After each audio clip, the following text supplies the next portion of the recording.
Good morning, guys. Hope you're doing well. This lesson is going to be a very, very important lesson about a shortcut for graphing. Up to this point, we have graphed by using a table of values. So we would do our input-output table and plot multiple points. We did quick graphs by finding X and Y intercepts. So remember, you'd plug in zeros to find certain points. And the lesson that we're going to talk about today is going to be one of these things that's going to follow you through high school. Now, those other two topics you're going to absolutely need to remember for high school. But this is going to be a lesson that we are going to refer back to a lot over the course of this year and especially next year. So we're going to share screen here for your notes. And we're going to talk about graphing linear equations using y equals mx plus b. Now, this is going to go back to last week. We spent 2 days working with this particular form of an equation. And I want you to remember that the letter m stood for slope, and the letter b stood for the y-intercept. Now remember, slope is rise over run, so we can use that on the grid. And a y-intercept is where a graph crosses the y-axis.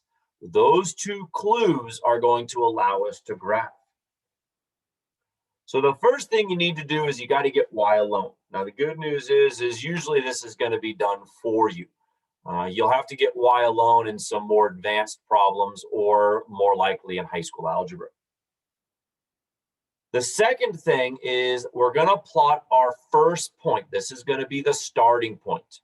And we're going to plot a point on the y-axis for whatever b is.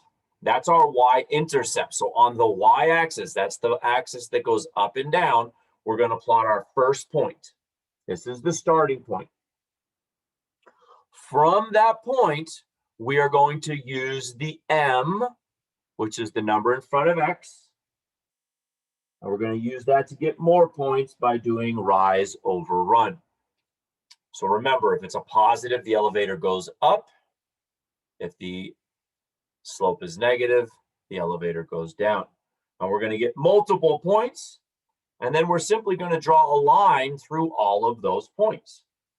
So this is going to be pretty straightforward. So we've got two examples that we'll get started with here as we look at those rules.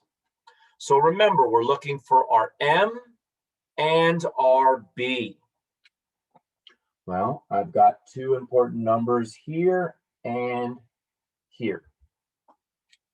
Remember, the number in front of x is the m, that's the slope.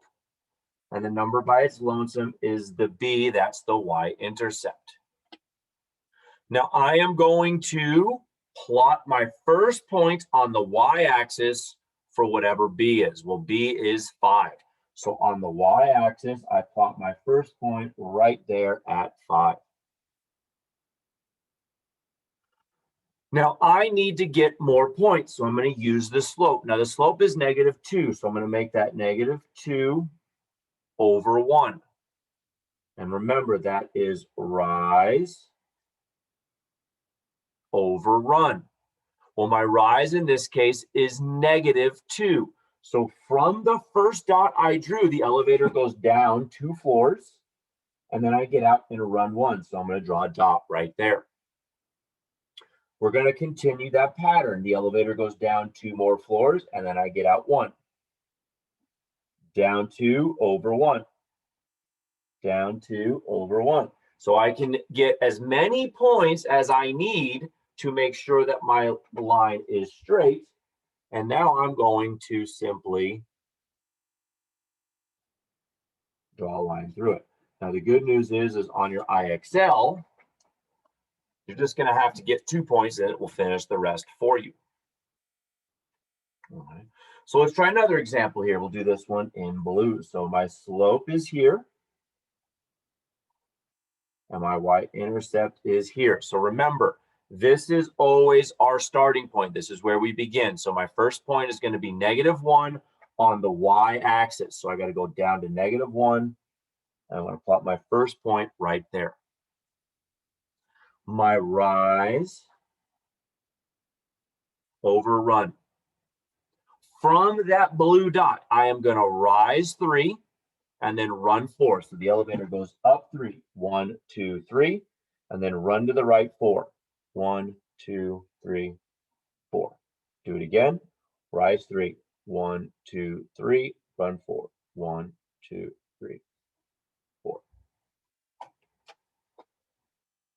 Now we're going to then draw our line through it.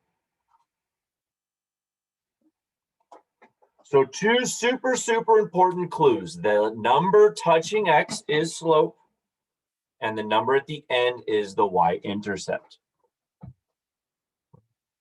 Let's take a look at 2 more examples here.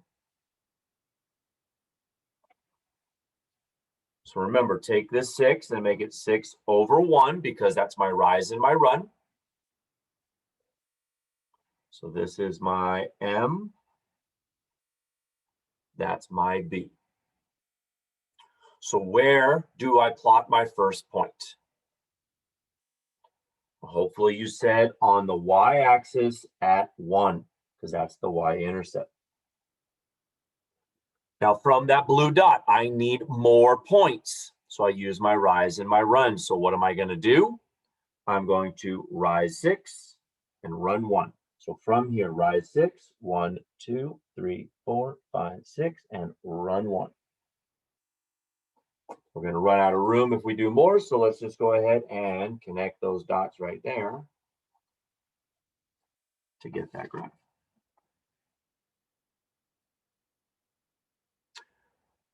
I want you to go ahead and try this one here. This 1 over 8 looks like this.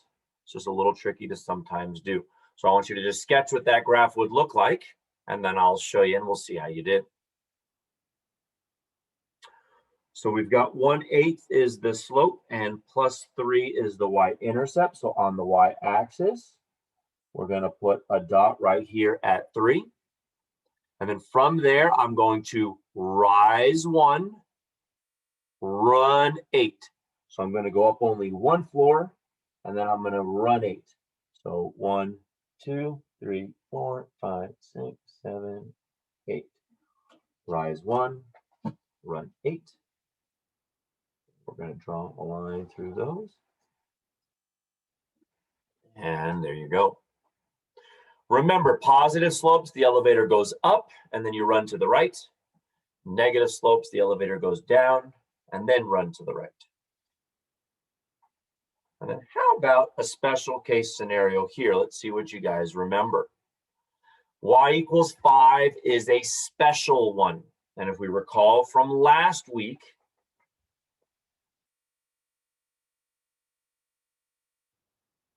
that is going to be a horizontal line. It can be written as y = 0x plus 5. Now, we don't necessarily have to write it like that, but we can. So my y-intercept is at 5. And then my slope doesn't go up at all. It is going to stay a flat horizontal line. So as soon as I draw that dot at 5, I just draw my horizontal line through it there. Okay. So this is a quick lesson on graphing using mx plus b. Now let's take a look at what happens when we pull that up on IXL. For IXL, this graphing section is going to be Y6. So if I pull that up over here, so here is what it's going to look like. So they give you the equation here, y = 5x plus 1. Well, 5 is the slope, plus 1 is the y-intercept. So remember, the number at the end is our starting point. So on the y-axis, I'm going to put my first dot at 1. My slope is 5, so if I make that a fraction, that's 5 over 1. So I rise 5, 1, 2, 3, 4, 5, run 1. Click the second dot, and there you go. So let's look at another example. My slope is 1/10, And my starting point, my y-intercept is +4. So on the y-axis, plot your first dot at 4. From here, I have a rise and a run. So I'm going to rise 1, run 10. So the elevator goes up 1 floor, and then I got to run to the right 10. So from here, go up 1 floor, and then run to the right 10. 1, 2, 3, 4, 5, 6, 7, 8, 9, 10. And you'll see I'm way out here at 10. Submit. We'll do one more. There is no number in front of the x, so what do I put there? I put 1. Now, when I make the 1 a fraction, that becomes 1 over 1. So my starting point is still +8. So on the y-axis, I put a dot at 8. There is nothing in front of the x, so I put an imaginary 1 there. And then when I make that 1 a fraction, it means rise 1, run 1. So I draw that line in there. All right. Now let's do one more because we've got a negative. Y-intercept is at 8. Slope is -7 over 1. So the elevator goes down 7. Run to the right 1. Let me submit. So that is graphing shortcut using mx plus b, a very, very important topic. IXL section Y6, you need a SMART score of 80. All right, you guys have a wonderful day, and hopefully this lesson's helpful. If you need to go back and look at it later, you can definitely do so.